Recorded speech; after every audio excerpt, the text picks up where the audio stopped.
Perempuan-perempuan jangan pernah percaya kepada omongan laki-laki. Karena perempuan itu penipu. Nggak, gurau dulu aja. Biar tak tegang-tegang. Sebenarnya punggung saya udah mulai sakit kayaknya. Kadangkala orang yang sedang jatuh cinta bilang begini, jangankan cuma lautan air, lautan api akan aku seberangi. Dan itu kalimat paling bual. Macam mana mau nyeberangi lautan api? Minum kopi hangat jak mesti ditiup.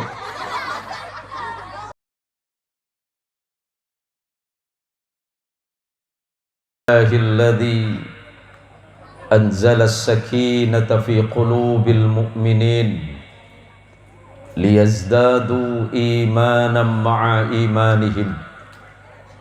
Ashhadu an la ilaha illallah wahdahu la syarika lah wa ashhadu anna Muhammadan abduhu wa rasuluhu wa khaliluhu wa la nabiyya ba'dah. Allahumma salli wa sallim wa barik ala sayyidina Muhammad. Allahumma salli ala sayyidina Muhammad. Allahumma salli wa sallim wa barik ala sayyidina Muhammad wa ala alihi tahirin wa ashabihi wa dhurriyyatihi wa liman tabi'ahu hatta ila yaumil mi'ad.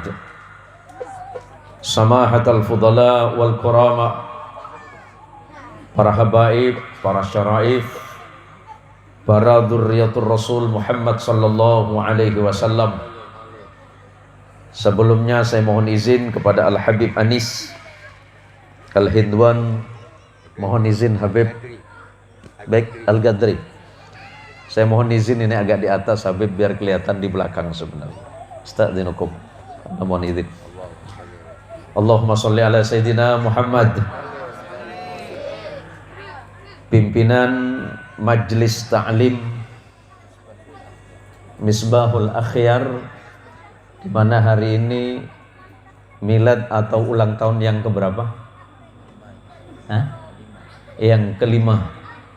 Mudah-mudahan majlis ini menjadi majlis yang mubarakah, majlis yang senantiasa mendekatkan hati kita kepada Rasulullah Muhammad sallallahu alaihi wasallam, majlis yang menumbuhkan rasa cinta kepada Rasulullah Muhammad sallallahu alaihi wasallam. Para kiai, para ustadz, para ajengan, sahabat-sahabat dari berbagai macam paguyuban. Yang saya lihat dari tadi ada kawan-kawan dari POM ya, Persatuan Orang Melayu. Sahabat-sahabat dari paguyuban apa tadi itu yang silat-silat itu, Wekasan ya. Yang saya hormati dan saya muliakan para jamaah sekalian yang dirahmati oleh Allah. Alhamdulillah, segala puji bagi Allah Subhanahu wa taala. Pada malam hari ini kita diizinkan oleh Allah. Hal yang pertama yang patut kita syukuri adalah Allah memberikan izin kepada kita. Walaupun malam ini adalah malam kebaikan, tapi seandainya Allah tidak mengizinkan kita datang, maka tidak mungkin kita bertemu di majlis ini. Majlis ini adalah majlisnya Rasulullah Muhammad sallallahu alaihi wasallam. Kabar gembiranya adalah ma min muslimaini yaltaqiyani fayatasafahani illa ghufira lahuma qabla an yatafarraqa. Tidaklah dua orang muslim saling bertemu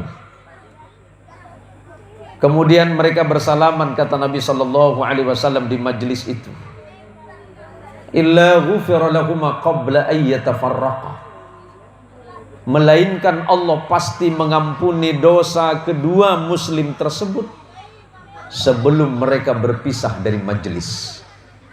Mudah-mudahan malam hari ini dosa kita semuanya diampuni oleh Allah Subhanahu wa taala. Kedua orang tua kita dosanya juga diampuni oleh Allah. Anak-anak kita Allah jadikan anak yang salih dan salihah. Dan kampung ini menjadi kampung yang diberkahi oleh Allah. Wa ma kana Allahu liyu'adzibahum wa anta fihim. Dengan tegas Allah mengingatkan bagaimana mungkin dan tidak akan mungkin Allah akan menyiksa mereka, ya Muhammad, wa anta fihim, sedangkan engkau ada di tengah-tengah mereka, ya Muhammad. Maka kampung ini, gang ini, komplek ini tidak mungkin Allah turunkan bencana sementara masyarakatnya masih tetap mencintai Rasulullah Muhammad sallallahu alaihi wasallam. Rasulullah memang meninggalkan kita 1400 tahun yang lalu. Tetapi bukankah Rasulullah ada dalam hati kita masing-masing? Sebagai seorang manusia yang beriman kepada Allah, yang mencintai Allah, yang mencintai Rasulullah Muhammad sallallahu alaihi wasallam. Lau hubbuka sadiqan fa'ata'tahu fa innal muhibba liman yuhibbu muti'un. Ini anak-anak gadis. Anak gadis, boleh saya tanya, pernah jatuh cinta? Hah? Pernah jatuh cinta? Ini anak-anak muda ini. Ini yang sepuh saja ini. Ini sebelah anak ini, Habib. Habib pernah jatuh cinta? Masa Habib? Pernah jatuh cinta, Habib? Waktu muda. Waktu muda? Memang pernah muda, Habib? Insyaallah. Anak pikir langsung seperti ini. Habib, alhamdulillah. Mohon izin, mohon maaf. Waktu Habib jatuh cinta, kalimat apa yang Habib sampaikan kepada perempuan yang beruntung itu? Apa kalimat Habib? I love you. Itu kan, Habib? Bual nampak nih. Di mana-mana orang yang sedang jatuh cinta pasti kalimatnya sadhat, ganjil. Orang yang sedang jatuh cinta kalimatnya di luar nalar. Orang yang sedang jatuh cinta akalnya hilang. Coba anak muda ini, yang kacamata ini. Nampaknya playboy kalau dari wajahnya ini. Ini sambil guyon dulu Pak ya, nanti tegang-tegangan. Ya, apa yang abang ucapkan kepada perempuan itu? Masih ingat bang? Hah? Lupa dah. Oh, terlalu banyak kali. Orang yang sedang jatuh cinta kalimatnya ganjil. Coba tanya sama Bang Samsul Nababan gitu. Saya ada teman di belakang ini namanya Samsul. Tapi saya panggil Nababan, Pak. Orang kirain beliau itu Batak. Karena saya panggil beliau Nababan. Kenapa saya pilih Nababan? Nababan itu dibolak-balik tetap Nababan juga bacaannya. Bang Samsul dulu waktu jatuh cinta pasti kalimatnya ganjil. Coba, jangan nak buat laki-laki ini. Makanya perempuan jangan pernah percaya kepada omongan laki-laki. Karena perempuan itu penipu. Enggak, gurau dulu aja. Biar tak tegang-tegang. Sebenarnya punggung saya udah mulai sakit udah ini. Kadangkala orang yang sedang jatuh cinta bilang begini. Jangankan cuma lautan air, lautan api akan aku seberangi.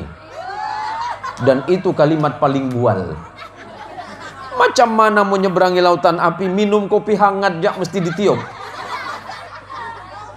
Tapi orang yang sedang jatuh cinta kalimatnya seperti itu. Karena tidak ada kalimat yang pantas disampaikan kepada hal atau sesuatu atau orang yang dicintai, melainkan hanya kalimat puja dan puji. Sama dengan halnya ketika malam hari ini, yang hampir setiap malam Jum'ah atau malam apa ini, pertemuan Misbahul Akhyar ini, malam Jum'ah selalu menyenandungkan salawat dan pujian serta madah kepada Kanjeng Rasul Muhammad sallallahu alaihi wasallam, agar nama beliau selalu ada dalam hati, yang diucapkan oleh lisan kemudian diamalkan dalam perbuatan, meniru orang yang kita cintai. Kemudian apapun yang dilakukan oleh Nabi Sallallahu Alaihi Wasallam hendaknya kita lakukan dalam kehidupan kita sebagai bukti bahwa cinta kita bukanlah cinta yang palsu. Maka terima kasih kepada sahabat-sahabat dan teman-teman serta jamaah Misbahul Akhyar yang sudah mengundang saya malam hari ini untuk duduk di majelis ini bersama-sama bersalawat kepada Rasulullah Muhammad sallallahu alaihi wasallam.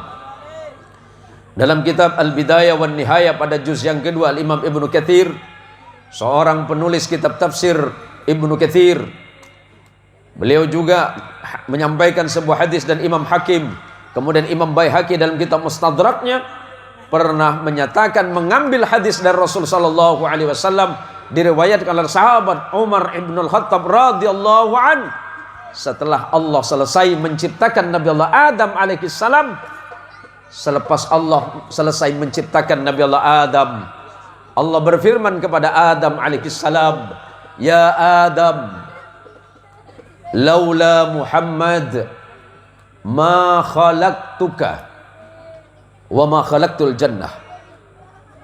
Wahai Adam, kalau bukan karena kemuliaan Muhammad sallallahu alaihi wasallam, ma khalaqtuka, tidak mungkin aku menciptakanmu wahai Adam, wa ma khalaqtul jannah, dan tidak mungkin aku menciptakan surga. Kalau Nabi Adam tidak diciptakan, berarti Allah tidak menciptakan putra-putrinya. Allah tidak menciptakan Nabi Allah Nuh, Allah tidak menciptakan Nabi Allah Idris, Allah tidak menjadikan Nuh, Allah tidak menjadikan Ibrahim, Allah tidak menjadikan datuk nenek moyang kita. Kalau Allah tidak menciptakan datuk nenek moyang kita, bisa dipastikan ayah dan ibu kita tidak ada. Kalau ayah dan ibu kita tidak ada, bisa dipastikan kita pun pasti tidak ada. Maka hutang kita kepada Rasulullah sallallahu alaihi wasallam, karena kemuliaan beliau, Allah berkenan menciptakan kita semuanya. Allahumma sholli ala sayyidina Muhammad. Maka ketika ada orang bertanya seperti ini, boleh saya minum dulu? Wah, ini bismillah, tak bisa buka, Bang. Jangan, Bin. La. Masya Allah. Ya Allah. Panitia lupa.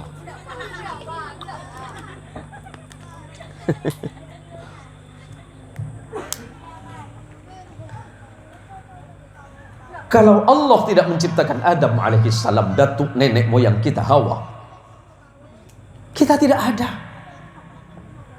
Maka terasa aneh kalau ada orang mengatakan, ngapain kumpul-kumpul di majelis Misbahul Akhyar hanya untuk baca salawat. Boleh saya tanya nih, hutang kita kepada Rasulullah belum kita bayar. Allahumma sholli ala sayyidina Muhammad. Kita ini kan suka ngopi, Pak. Suka ngopi kan? Suka nongkrong di kopi ameng kan? Ini wajah-wajah kopi ameng. Ngapa Pak Ustaz tahu? Saya langganan, Pak. Pernah tak ada ngopi di kopi ameng tak bayar? Pernah tak bayar? Bayar. Ini wajah-wajah tak bayar nampaknya. Kita ngopi di wong Siameng, Pak. Langsung keluar Siameng marah. Owe talak bayar ah. Owe sudah minum kopi, makan kue, beli lokok tak bayar. Marah-marah. Dan itu hanya berkaitan dengan duniawi yang sedikit. Apakah Rasulullah Muhammad SAW pernah meminta bayaran kepada kita? Tidak. Apa yang kita lakukan, apa yang kita baca, semuanya akan Allah kembalikan kepada kita. Baca salawat 1 kali di Misbahul Akhyar, 1 kali saja, Allah kembalikan 10. Yang baca 10, Allah kembalikan 100. Yang baca 100, Allah kembalikan 1000. Yang baca 1000, Allah kembalikan 10.000. Man shalla alayya salatan, kata Nabi sallallahu alaihi wasallam, barang siapa yang membaca salawat kepadaku 1 saja, sallallahu alaihi asrah, Allah pasti akan memberikan kembalian kepadanya 10 kali lipat. Ini kan ada santunan malam ini ya. Ada santunan ke majelis mana? Ar-Ridha yang di Budi Tomo. Mana pimpinannya? Ada yang hadir? Tidak ada yang hadir ya. Ya ini sekalian saya sampaikan Pak. Terima kasih yang sudah ngumpulin rezeki ini. Ini kan anak-anak yatim. Sekalian saya ingetin Pak ya. Dari sahabat Sahal bin Sa'ad, Nabi SAW memberikan kabar gembira untuk yang nyumbang malam ini nih. Yang nyumbang beras, yang nyumbang mie instan, yang nyumbang uang, yang nyumbang minuman untuk anak yatim, yang ngasih makanan sama anak yatim. Apa kata Nabi? Ana wa kafilul yatimi fil jannah hakada fa'asara bis sababati wal wusta wa farraja bainahuma. Aku nanti di surga, kata Nabi SAW, bersama orang yang menanggung kebutuhan anak yatim seperti ini, seperti dua jari dari telunjuk dan jari tengah. Kelak kalian, kata Nabi, kalian yang senang menyumbang anak yatim, yang menanggung kehidupan anak yatim. Kapan yatim itu? Dari mulai dia lahir ketika ditinggalkan oleh orang tuanya, atau orang tuanya wafat sebelum dia akil baligh, itu masih yatim. Oh, kok macam saya tak disebut dah Pak? Bapak ibu saya dah meninggal. Apa yatim? Yatim tua saya. Yang disebut yatim itu sebelum baligh. Kata Nabi, orang yang menanggung atau memberikan apapun kepada anak yatim untuk meringankan beban hidup mereka, kelak di surga bersamaku seperti ini, kata Nabi, seperti jari telunjuk dan jari tengah, wa farraja bainahuma. Kemudian Rasulullah merenggangkan keduanya. Kenapa direnggangkan? Fa inna laisa lahu bimanzilatin Nabi sallallahu alaihi wasallam. Karena memang tak mungkin rasanya kita bersama Nabi di surganya Allah, hanya dekat saja. Maka kemudian Nabi merenggangkan. Jangankan bertetangga dengan Nabi Muhammad sallallahu alaihi wasallam, diselamatkan dari siksanya Allah saja sudah luar biasa kita ini. Saya udah sering cerita sama anak-anak saya, nak, jangankan Abi masuk surga, Masli masuk surga, jadi kuli bangunan surga saya mau. Mau daftar sekarang. Yang mau jadi kuli bangunan di surga mana? Mau semuanya. Apa kerja ente? Kuli bangunan di mana? Di surga. Hebat. Lantai berapa? 67. Habib, lantai berapa, Habib? Surga nanti lantai berapa? Mana bisa? Aneh ikut antum, Beb. Nah, ini penting saya sampaikan. Yang sudah nyumbang untuk anak yatim, mudah-mudahan jangan hanya malam hari ini. Mudah-mudahan besok dan seterusnya kita diberikan kemudahan rezeki oleh Allah untuk senang menyantuni anak yatim. Amin Allahumma amin. Para jamaah dan para hadirin yang dirahmati oleh Allah, berkaitan malam hari ini milad yang kelima, atau ulang tahun, atau mengingat kembali berdirinya majlis ini. Majlis ini bukan hanya majlis zikir, majlis ini bukan hanya majlis salawat, tetapi di dalamnya ada majlis ilmu. Mencari ilmu itu wajib bagi muslim laki-laki dan perempuan, wa talabul ilmi fariidatun ala kulli muslimin wa muslimatin. Mencari ilmu itu, kata Nabi sallallahu alaihi wasallam, hukumnya wajib ain, fardhu ain bagi siapa? Setiap muslim yang merasa dirinya umat Rasulullah sallallahu alaihi wasallam, dia wajib cari ilmu Allah. Man salaka tariqan yaltamisu fihi ilman sahhalallahu lahu tariqan ilal jannah. Barang siapa yang mencari kemudahan jalan mendekatkan diri kepada Allah dengan ilmu, maka Allah pasti memudahkan jalannya menuju surga Allah. Yang sudah sering kumpul di majlis salawat Misbahul Akhyar, mudah-mudahan hidupnya sehat, hidupnya bahagia, rezekinya jadi rezeki yang halal, anaknya jadi anak saleh dan salihah. Nah, pertanyaannya, Pilih kaya apa miskin? Pilih kaya apa miskin, Pak? Hah? Pilih miskin apa kaya? Yakin nih pilih miskin? Yang di atas pilih miskin? Pilih kaya juga? Pilih kaya ya? Wah, mata duitan abang. Pilih kaya apa miskin? Ya udah, kalau Pak pilih miskin, saya doakan mudah-mudahan miskin seumur hidup. Jangan bang, ya bang ya. Cita-cita jadi kaya tidak masalah, yang penting kayanya dari hal yang halal dan diinfakkan kepada perkara yang halal. Cari rezeki itu yang halal biar sedikit barokah. Ma huwal barakah. Orang dan kita sering menggunakan kata barokah untuk kebaikan.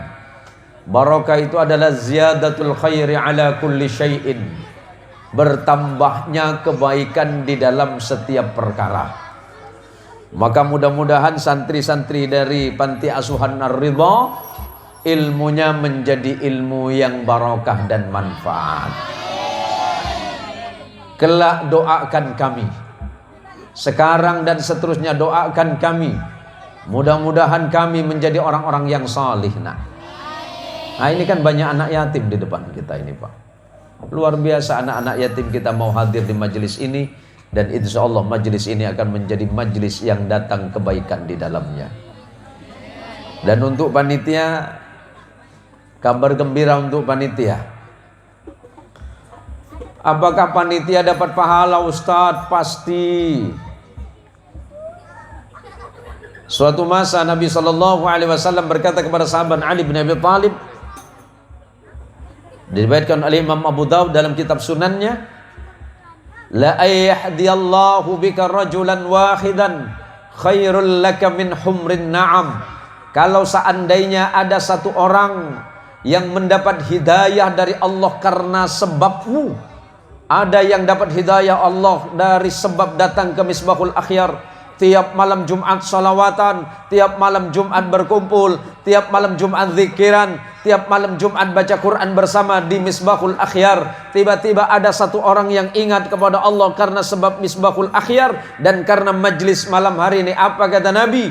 Allah menyiapkan pahala untukmu panitia. Satu orang itu pahalanya lebih baik dibandingkan dengan bersedekah unta yang paling mahal.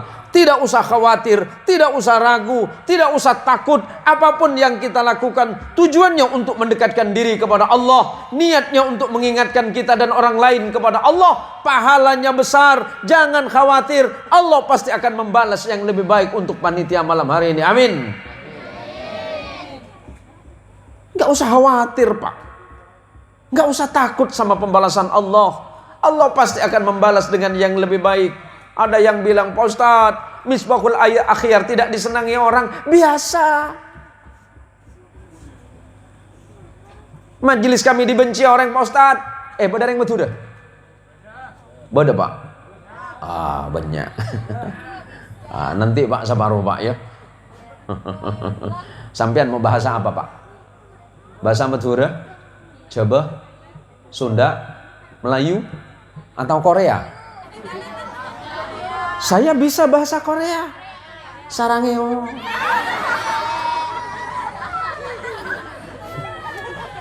Opa. Wah, apa dikirain saya nggak ngerti bahasa Korea? Itu satu ya. Di mana-mana kebaikan itu mesti ada yang tidak suka. Di mana-mana perbuatan baik pasti banyak yang benci, itu biasa. Tapi Fir'aun kan sudah mati Pak Ustadz, Fir'aunnya. Pengikutnya banyak. Biasa. Yang penting sabar dan ikhlas berbuat di jalan Allah. Pasti kita akan mendapatkan yang terbaik dari sisi Allah Subhanahu wa ta'ala. Maka jangankan hanya majelis Misbahul Akhyar, bahkan orang yang paling dibenci, paling dimusuhi, yang selalu diancam, bahkan selalu diancam untuk dibunuh karena berbuat baik adalah Nabi Muhammad SAW. Tidak usah khawatir, Pak. Jangan doakan orang yang membencimu dengan doa yang buruk. Doakan orang yang membencimu dengan doa yang baik. Pesan Allah kepada Rasulullah Muhammadin sallallahu alaihi wasallam dalam Quran. A'udzu billahi minasy syaithanir rajim. Bismillahirrahmanirrahim.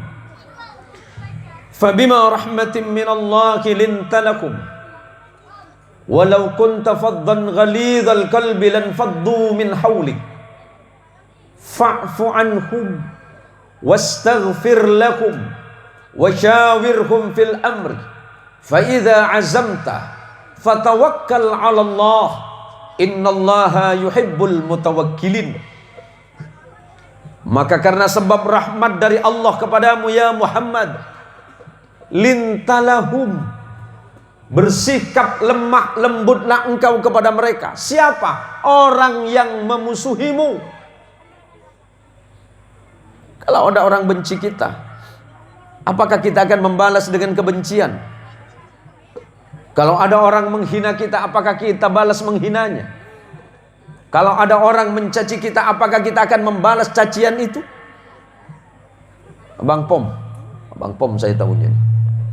Bang, kalau ada orang menghina abang, apakah abang memaafkan atau macam mana? Abang mau ke masjid nih. Abang mau ke masjid, mau sholat maghrib. Tiba-tiba di tikungan abang ditunggu orang. Tak tanggung-tanggung, dia maki-maki abang gara-gara mau masjid. Apa jawaban abang dengan orang itu? Selesai kamu. Tanyalah kawan saya Samsul Nababan itu. Orang tak salah jadi pelasan dia. Oh, udah berhenti ya? Alhamdulillah udah selesai dah. Hati-hati. Kata Nabi itu dapat nasihat langsung dari Allah. Kalau ada orang yang membenci dan memusuhi Muhammad, jangan kau balas membencinya, tapi lintalahum, bersifat lemah lembutlah engkau kepada mereka ya Muhammad. Jika seandainya engkau keras dan mengeraskan hatimu, mereka tidak akan dekat kepadamu ya Muhammad.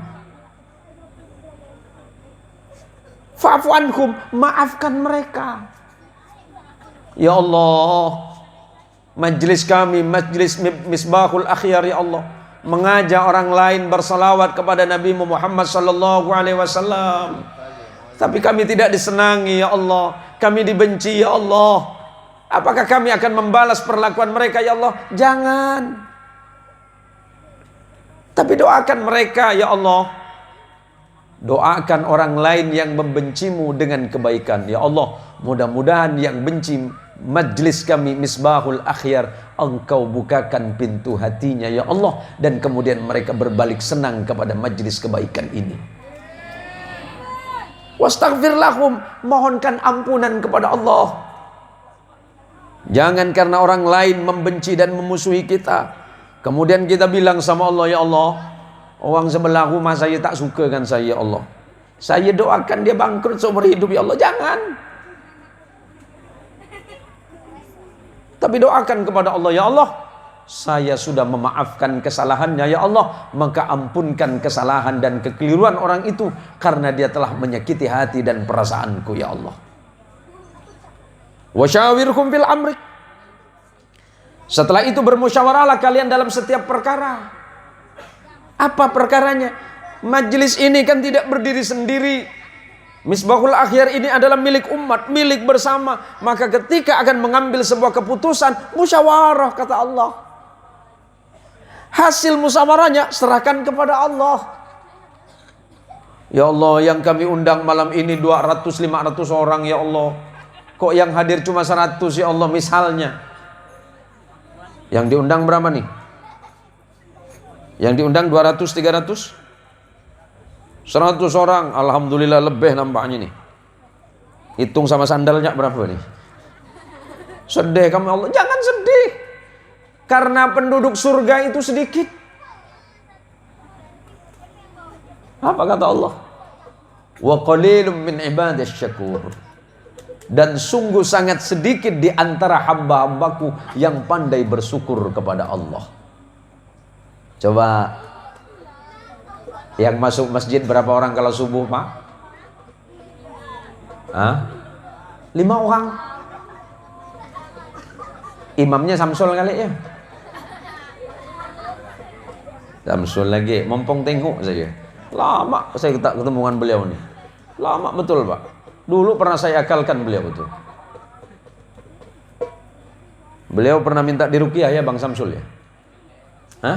Siapa yang minta ruqyah? Ente kan?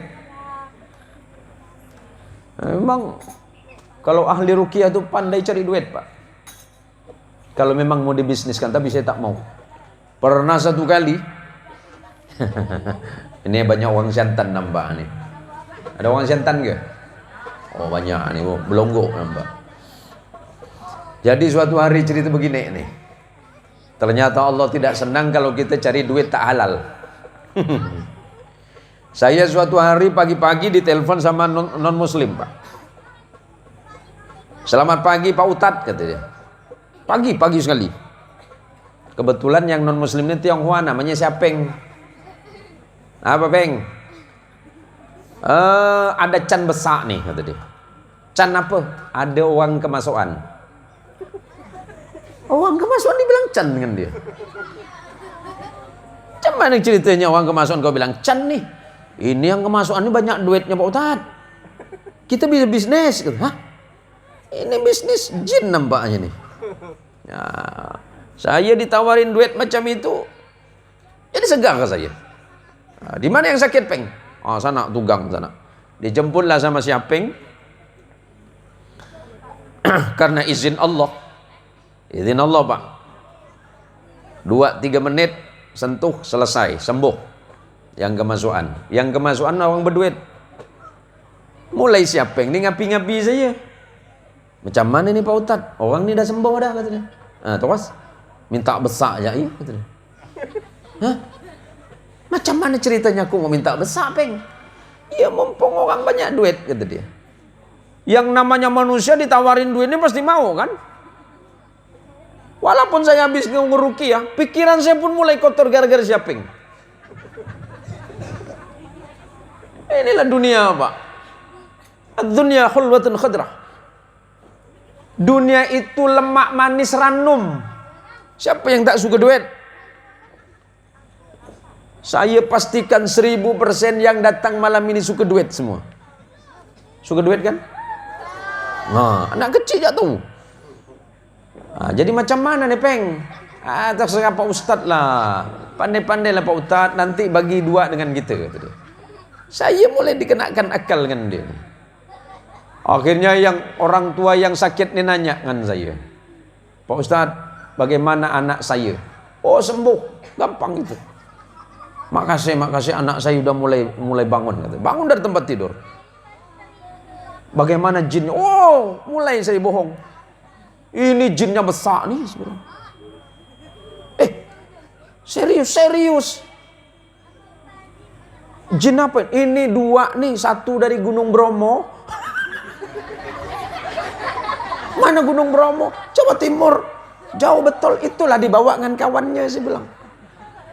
Jin berkawan. Iyalah jin berkawan dengan jin lah. Satunya jin dari Tangkuban Parahu, Jawa Barat. Mulai pasang akal saya nih. Biar dapat duit besar kan. Tapi anak saya sembuh kan. Mulai takut orang tua. Oh sembuh. Gampang itu. Jamin. Oh ada garansi nih, saya bilang. Jin pakai garansi, Pak. Berapa tahun garansi? Bapak tinggal pilih. 1 tahun lebih murah, 2 tahun lebih murah, 4 tahun lebih mahal. Dalam hati saya, habislah masuk neraka aku nih dalam hati. Tapi aku butuh duit, ya Allah. Bapaknya bilang, kalau yang garansi 2 tahun, berapa juta? Itu dia kata kuncinya, saya bilang. Yang garansi 2 tahun, 3 juta, Pak. Percaya bapaknya. Oh, saya bayar, yang penting anak saya sembuh. Sembuh. Garansi 2 tahun, saya bilang. Abang percaya enggak jin pakai garansi? Tapi karena orang sakit percaya, Pak. Ya udah saya minta garansi 2 tahun. Kalau 2 tahun ke depan anak saya sakit, ambil garansi yang sih bilang. Pulang saya dengan uang yang banyak dan Allah tidak ridha. Caranya apa? Baru 2 menit saya bagi duit dengan Siaping. Saya nyebrang di Siantan, nabrak orang. Allahu Akbar, saya bilang. Orang itu harus masuk mak sakit. Saya keluarkan 1,5 juta. Ya Allah, duit saya tinggal 1 juta, ya Allah. Motor saya pun rusak. Bayar lagi 400.000. Tinggal 400.000 duit saya. Saya datang ke rumah. Belum masuk ke rumah ada orang nagih lagi. Ya Allah, habis duit saya, ya Allah. Kalau Allah tidak ridha, Allah pasti ngasih. Tapi kalau dengan cara dipaksa, Allah pun ngasih dengan tidak suka. Ujung-ujungnya macam itu. Maka malam hari ini pelajaran penting bagi kita. Apapun yang Allah berikan kepada kita, mau banyak sedikit, syukuri. Mau yang hadir banyak, mau yang hadir sedikit, syukurlah kepada Allah. Ya Allah, saya ngundang jamaah 200 orang, yang hadir cuma 100, ya Allah. Nggak masalah. Yang penting syukuri apa yang Allah titipkan kepada kita. Baik itu berupa nikmat sehat, nikmat sempat, nikmat kemauan, dan nikmat-nikmat yang tidak bisa hitung, yang tidak bisa kita hitung jumlah dan maknanya. Semuanya berasal dari Allah. Dan ketika Allah memberikan rezeki, insya Allah itu adalah rezeki dan nikmat yang terbaik dalam hidup kita. Jangan pernah bersedih hati, jangan pernah bersusah hati. Sebab ketika kita berkumpul dalam kebaikan, maka insya Allah pada masanya nanti kita pun akan mati dalam keadaan kebaikan, dalam keadaan husnul khatimah. Tidak usah khawatir. Maka teruslah berbuat baik. Ada orang bilang, untuk apalah engkau sholat, engkau masih maksiat kepada Allah. Lebih baik kita salat.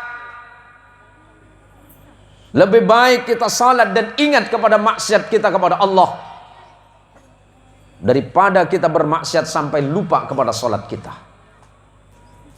Buat apa dia salawatan? Dia masih berbuat maksiat.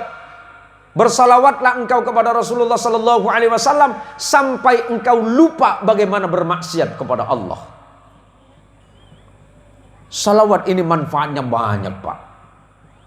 Dari sekian puluh manfaat yang dapat kita terima, bahwa salawat itu dapat mendinginkan hati kita.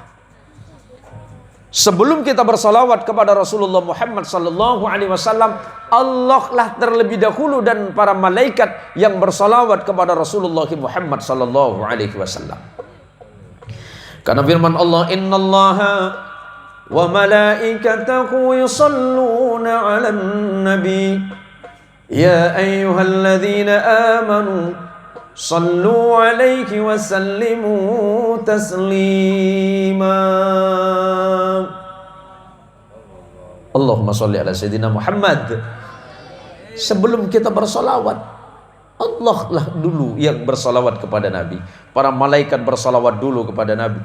Para nabi-nabi terdahulu pun juga bersalawat kepada Nabi Muhammad sallallahu alaihi wasallam. Nah, ini saya bingung nih, Pak. Saya ceramah dikasih air, dikasih pisang, tak paham saya nih. Ini suruh ceramah sambil makan ya? Boleh? Oh tak boleh, kasihan dengan yang kecil-kecil depan saya. Begini, Pak,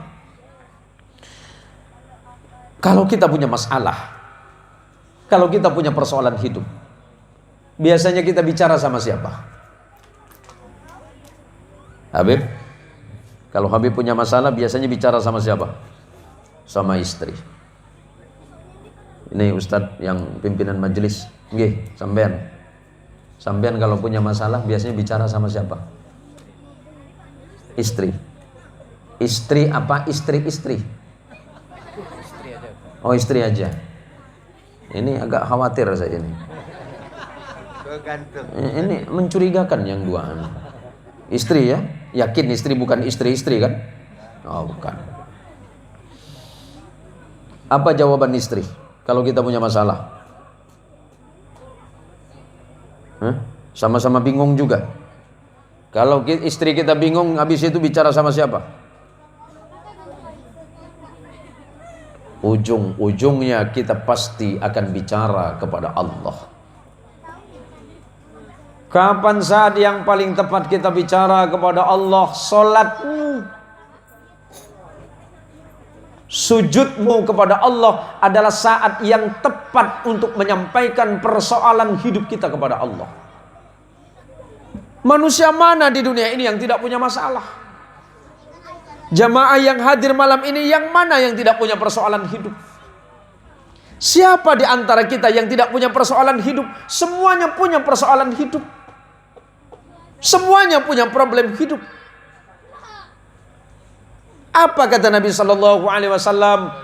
Wasilul ladzi bainakum wa baina rabbukum bi kathrati dzikrukum lahu. Perbaikilah hubunganmu dengan Allah.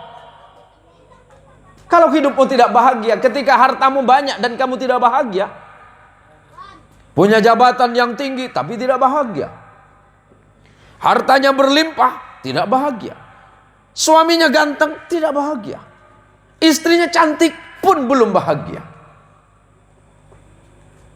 kepada siapa kita akan bicara? Maka kata Nabi, perbaikilah hubunganmu dengan Allah. Bagaimana caranya? Bikathrati dzikrukum lahu, dengan memperbanyak berzikir kepada Allah, mengingat asma Allah,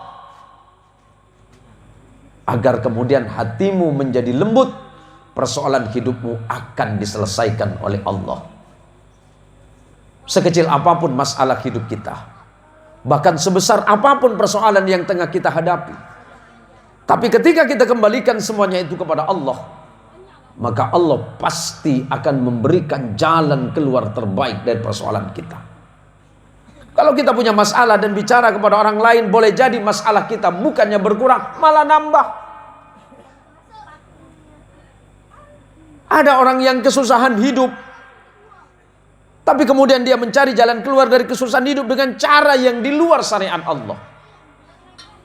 Padahal Allah sudah memanggil kita dengan panggilan yang indah melalui azan. 5 kali kita dipanggil oleh Allah. Kalau tidak bisa subuh, mungkin zuhur. Tidak bisa zuhur, mungkin asar. Tidak bisa asar, mungkin maghrib. Tidak bisa maghrib, mungkin isya. Tak sempat Pak Ustadz, sholat subuh tak sempat berjamaah zuhur. Tapi zuhur saya masih di tempat kerja Pak Ustadz. Asar saya masih kecapean balik kerja, di tengah jalan macet lagi Ustadz. Kalau begitu maghrib nyampe rumah lipa Pak Ustaz, tak mampu badan tertidur Pak Ustaz, tak mampu maghrib, isya nyenyak Pak Ustaz, subuh ketiduran Pak Ustaz, siang Pak Ustaz. Ya udah, seminggu sekali Jumat. Tak bisa Pak Ustaz. Ya udah, setahun sekali sembahyang Pak Ustaz, lebaran. Cuman lebaran tak datang Pak Ustaz. Ya udah, gampang. Kirimkan foto kamu, aku tempelkan di surat Yasin.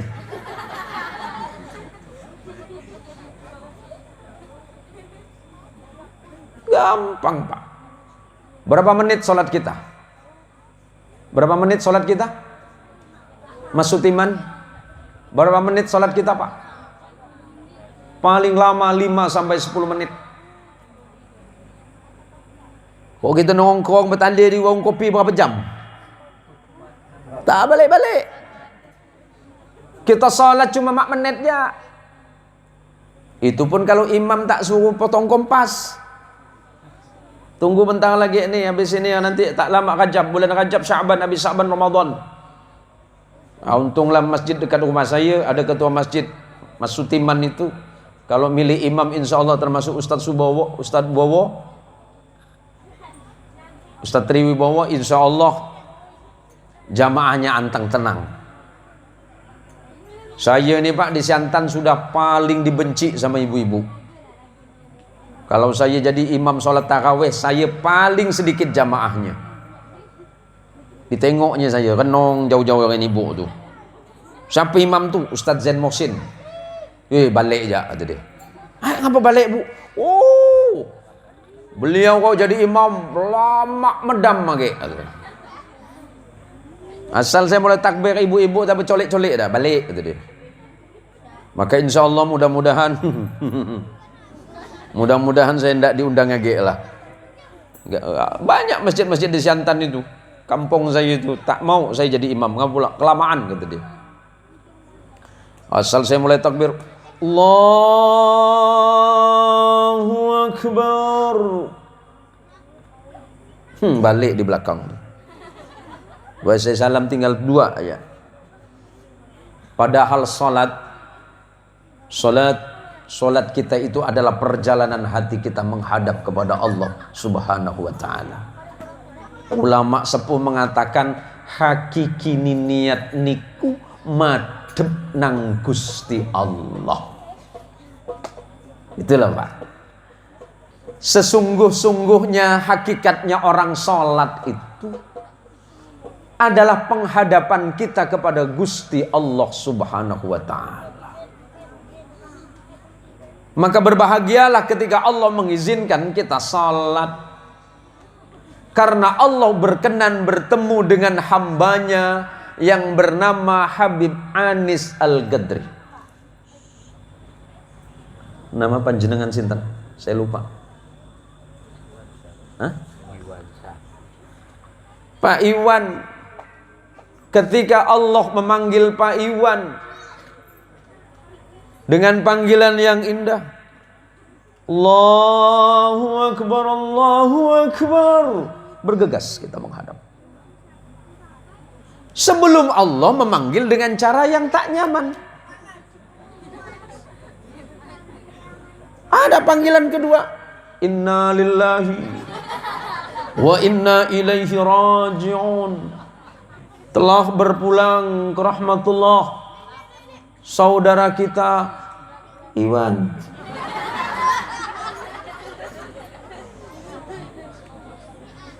Panggilan Allah ada yang lebih baik Pak. Maka doa kita habis adzan, Allahumma rabba hadhihi da'awati tammah. Tidak ada panggilan yang lebih baik dibandingkan dengan panggilan adzan. Tak sempat Pak Ustaz.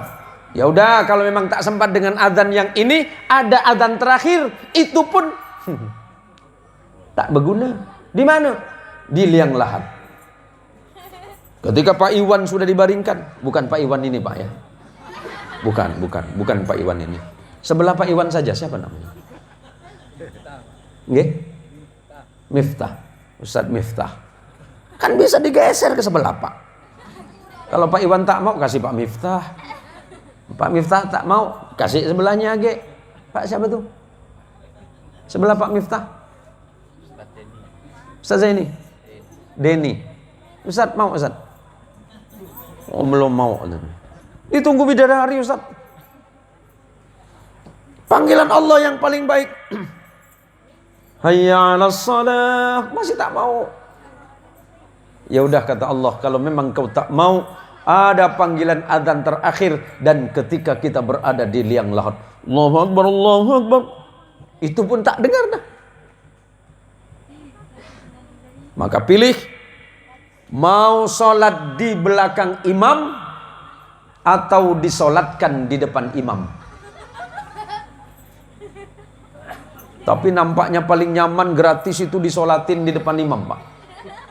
Tapi doanya beda, tak pakai ruku, tak pakai sujud. Allah, ya Allah ampunkan dosanya ya Allah. Doanya berubah dah. Allahumma ighfir lahu warhamhu wa'afihi wa'fu anhu. Allahumma akrim nuzulahu. Berbeda lagi. Mau pilih yang mana? Salat di belakang imam, kita salat berjamaah, atau disolatkan di depan imam? Hah? Salat berjamaah. Cantik jawabannya. Bapak maunya di belakang, di depan imam saja Pak ya.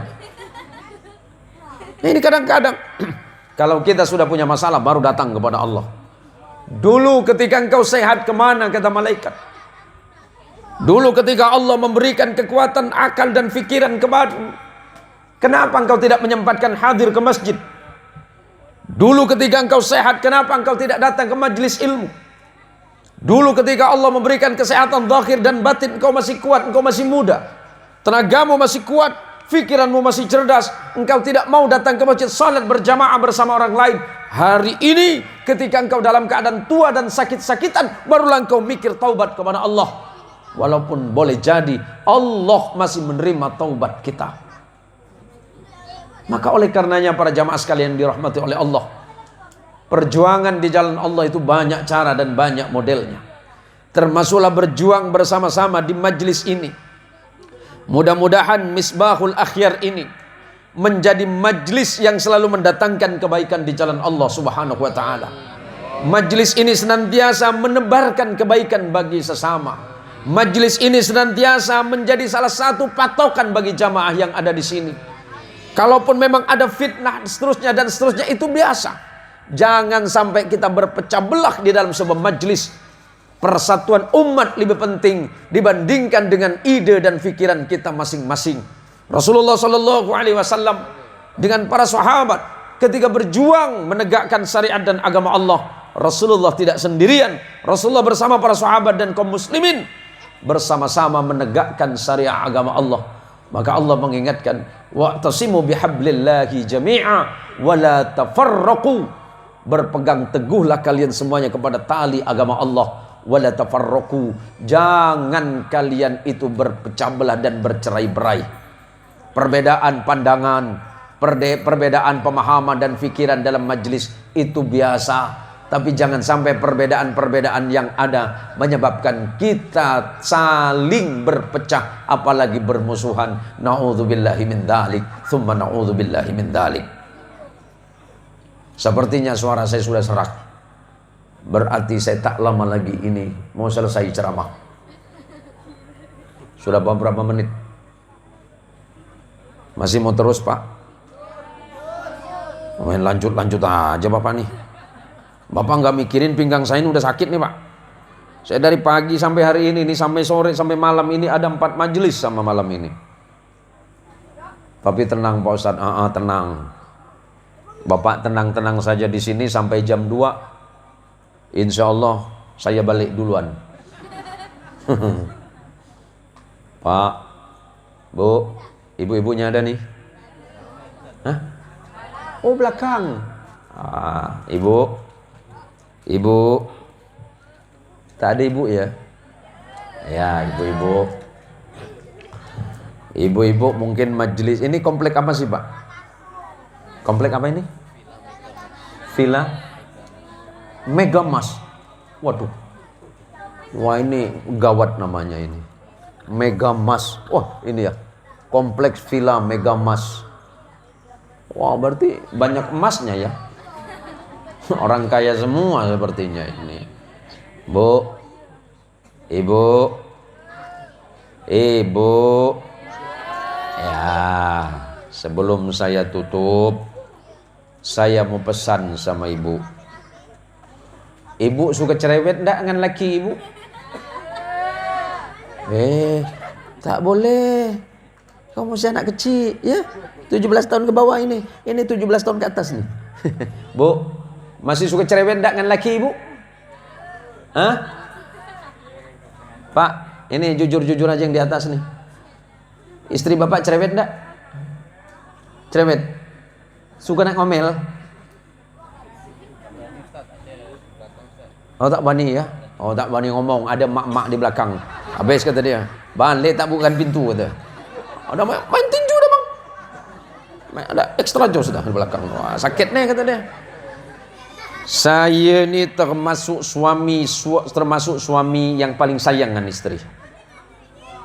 Iya Pak, saya ini paling sayang dengan istri Pak. Saya dengan istri saya sudah 21 tahun menikah. Alhamdulillah 21 tahun menikah. Suatu hari saya jalan-jalan di mall, ketemu dengan murid saya. Dia tanyakan saya, Assalamualaikum Pak Ustadz. Waalaikumsalam. Ustadz sudah berapa tahun menikah dengan Umi? Saya jawab 20 tahun. Alhamdulillah masih mesra sekali Pak Ustadz. Iya karena tangan istri saya kalau masuk mall saya pegang Pak. Saya pegang tangannya, pegang kuat-kuat. Murid saya bilang, astagfirullah, subhanallah Pak Ustaz, tangan Umi sampai dipegang segitunya, takut kehilangan.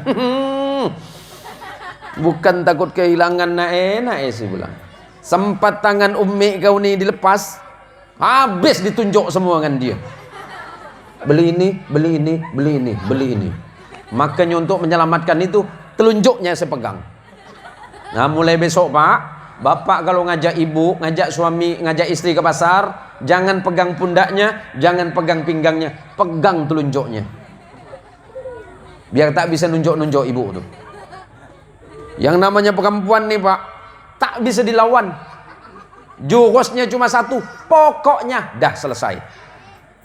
Ya kan? Saya ceramah ini kurang lebih dari tahun 87. Berarti saya ceramah kurang lebih 30 tahun. Tapi walaupun begitu saya ceramah paling lama 1 jam. Paling lama 1 jam plus 10 menit, itu pun kalau bisa. Istri saya yang bukan ustadzah, istri saya yang bukan lulusan ilmu dakwah, istri saya yang tidak pernah masuk pondok pesantren, kalau ceramah di depan saya tahan 4 jam Pak. Padahal kalau saya ceramah cuma 1 jam aja. Nih Ustadz Bowo kalau ceramah paling lama 1 jam, khutbah Jumat 25 menit. Cobalah istri kita khutbah depan kita, tak habis-habis dia punya materi. Macam mana Ustadz Bowo? Wah, nampaknya korban juga ini. Perempuan jangan dilawan Pak. Kalau istri saya dah mulai merepet, merepet yang Melayu kata ya. Istri saya kalau udah mau kepet, saya pengen datang ke dokter, minta obat tidur seminggu tak bangun-bangun. Perempuan ini tak bisa dilawan Pak. Ibu-ibu, mulai besok, biar suami ibu tetap sehat, janganlah ibu suka nak marah-marah. Lama-lama suami ibu jantungan coba. Umur 40 tahun datang ke dokter bilang, Pak, Bapak hati-hati jangan makan yang itu ini lagi. Ngapa Pak? Bapak terkena indikasi ini penyakit jantung. Pak, saya tidak punya riwayat. Kata siapa? Orang tua saya sehat, tidak punya riwayat jantung. Ibu saya juga sehat, keluarga saya tidak ada yang jantung. Oh, Bapak fikir-fikir, ingat-ingat lagi. Apa yang menyebabkan Bapak jantung Bapak sering berdebar? Itulah Pak, kalau balik kerja Pak. Pikiran saya cuma satu.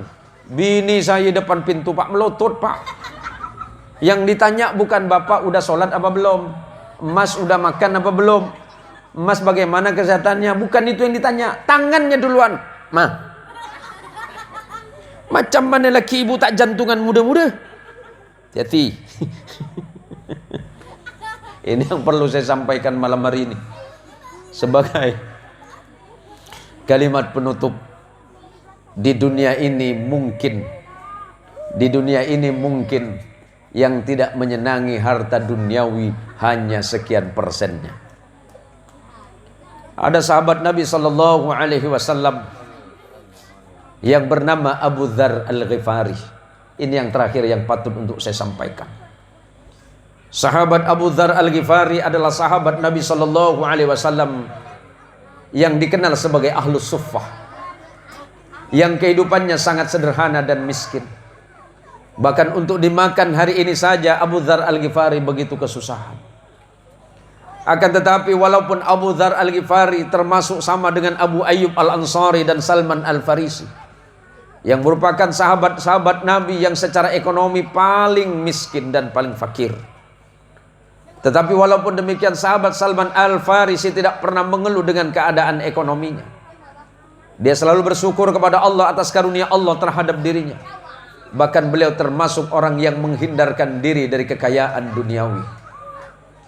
Pada suatu masa Nabi sallallahu alaihi wasallam berwasiat dan bernasihat kepada Abu Dzar Al-Ghifari. Dan kemudian Abu Dzar Al-Ghifari memberikan nasihat ini ketika menikahkan putri tercintanya. Ada 4 perkara yang diwasiatkan oleh Nabi sallallahu alaihi wasallam kepada sahabat Abu Dzar Al-Ghifari. Yang pertama, jaddidis safinata fa innal bahra amikun. Perbaharuilah kapalmu atau bahteramu, Karena sesungguhnya lautan ini teramatlah dalam. Yang kedua kata Nabi, khudhiz zada kamilan fa innas safar ba'idun.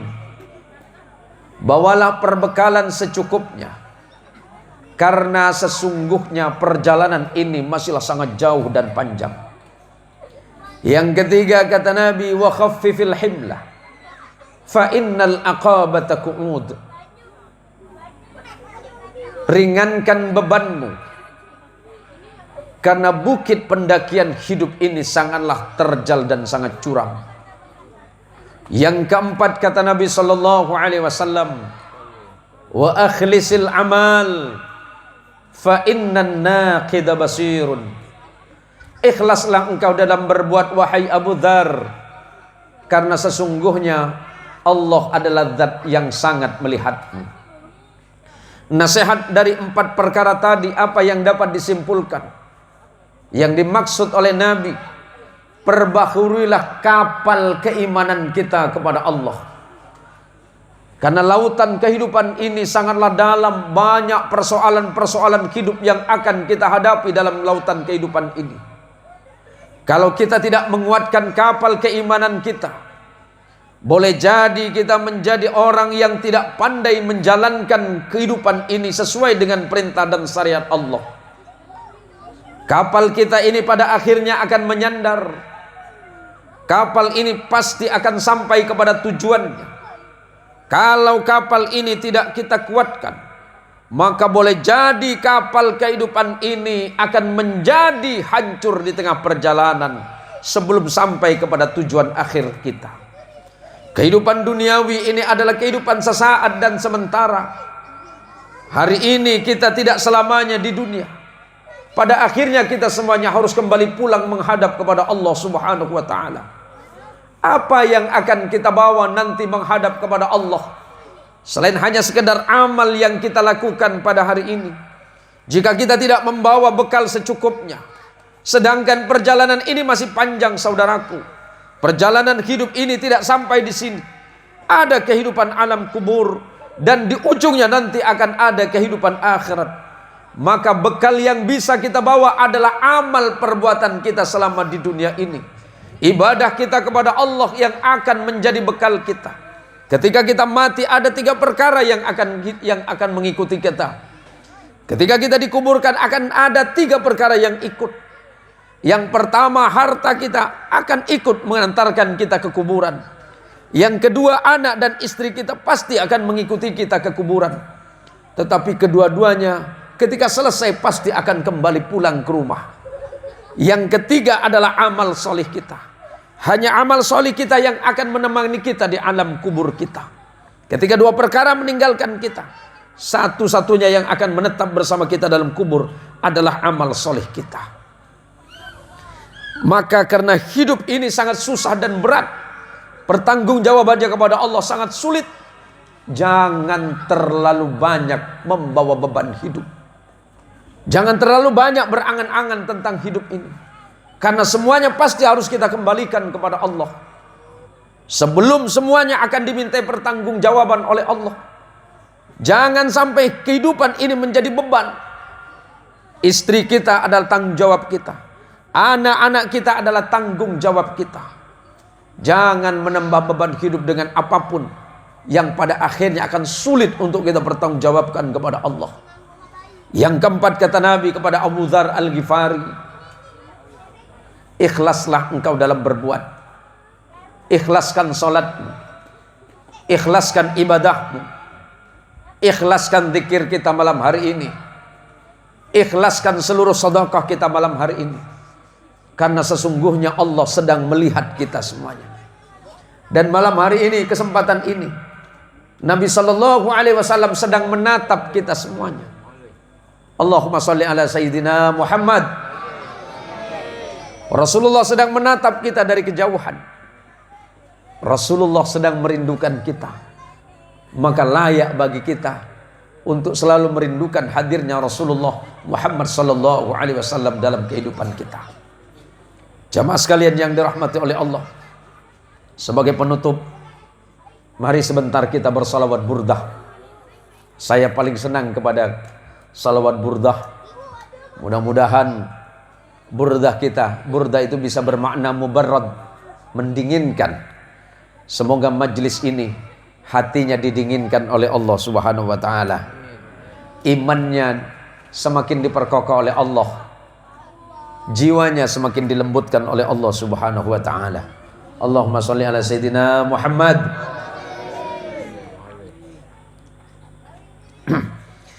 Ya Rabbi bil Mustafa balligh maqasidana waghfir lana ma madha ya wasi'al karami ya Rabbi bil Mustafa balligh maqasidana waghfir lana ma madha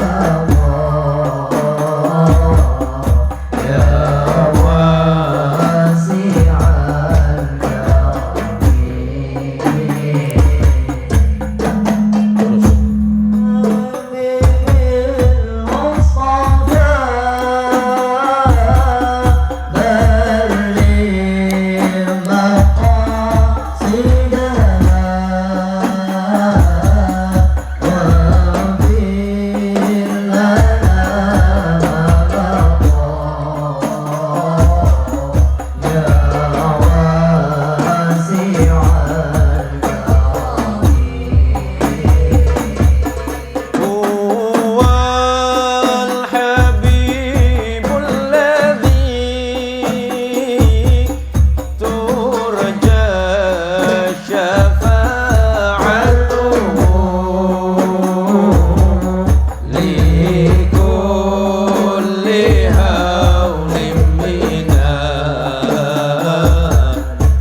sholli ala sayyidina Muhammad.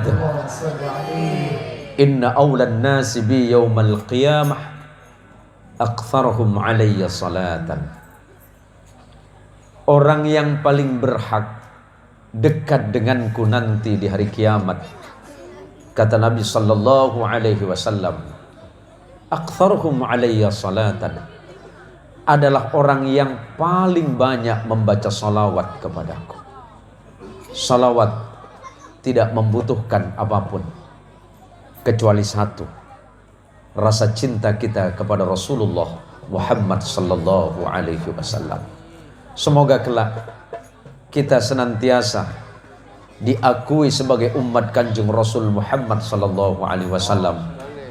Dan kelak di yaumil qiyamah, di saat tidak ada hari pertolongan selain pertolongan Allah, di saat tidak ada hari perlindungan selain perlindungan dari Allah, di saat tidak ada apapun pada hari itu selain hanya kekuasaan Allah, mudah-mudahan kita diperkenankan oleh Allah bersama Nabi kita, junjungan kita Rasulullah Muhammad sallallahu alaihi wasallam.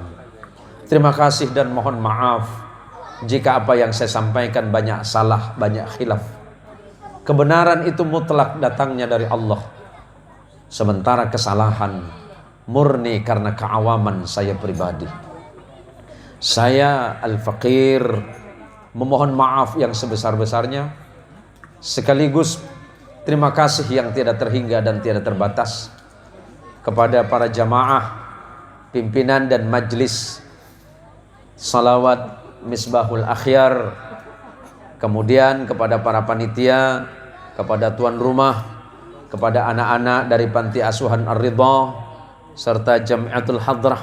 Hadrahnya dari Ar-Ridha juga? Bukan. Dari mana? Dari mana? Mudah-mudahan semakin terus berkembang dalam mensyiarkan salawat di jalan Allah Subhanahu wa taala. Kelak kita akan bersama Rasulullah sallallahu alaihi wasallam. Allahumma shalli ala sayidina Muhammad. Hadanallahu wa iyyakum ajma'in wal afa minkum wallahu al-muwafiq ila aqwamit thariq. Tsumma assalamu alaikum warahmatullahi wabarakatuh.